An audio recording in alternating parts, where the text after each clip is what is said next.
ভালোবাসা দিবসে আমরা দেখি যে প্রেমিক প্রেমিকার যুগল পার্কে যায়, পার্কে না গিয়ে এখানে দাঁড়ানোর কারণটা কি?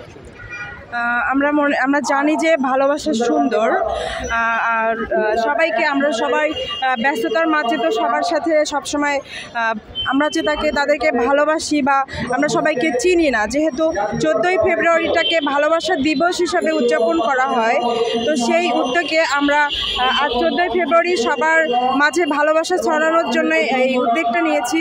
যেহেতু অনেক লোকজন আছে, প্রশাসনের লোক আছে, রিক্সা চালক, তারা তো আর প্রেমিক প্রেমিকার মতো পার্কে যেতে পারবে না, তাদেরও তো ভালোবাসার অধিকার আছে। তো আমরা তাদের মধ্যে ভালোবাসা বিনিময় করার জন্য আজকে এই ভালোবাসা দিবসে এই উদ্যোগ নিয়েছি আর কি। জুম বাংলাদেশে আমাদের সুবিধা বঞ্চিত পথ শিশুদের পড়াশোনার পাশাপাশি অনেক কর্মকাণ্ড করে থাকে, যেমন ঈদে উৎসব হয়,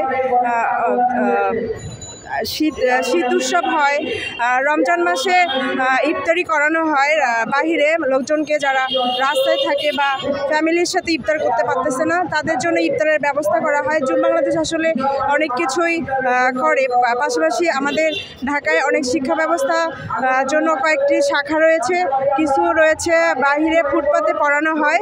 যারা সুবিধাবঞ্চিত পথ শিশু, কারো বাবা আছে কারো মা নেই, কারো বাবা মা কেউ নেই, তাদেরকে আসলে আচরণ যে যতটুকু আমরা পারি অতটুকু শিক্ষা দেওয়ার জন্য আসলে জুম বাংলাদেশ।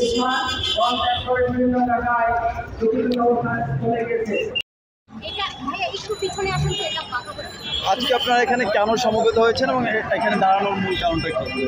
আসলে আমাদের এখানে দাঁড়ানোর মূল কারণ হচ্ছে আমরা হচ্ছে জুম বাংলাদেশ ফাউন্ডেশন প্রতি বছর এই ভ্যালেন্টাইন্স ডে বা ভালোবাসা দিবসে আমরা সবার মাঝে ভালোবাসা বিলিয়ে দেওয়ার জন্য আমরা মূলত ফুল হাতে এখানে সবার মাঝে রাস্তায় আসি এবং যারা সুবিধা বঞ্চিত পথ শিশু এবং যারা অসহায় মানুষ আছে তাদের সাথে ভালোবাসা বিনিময় করি।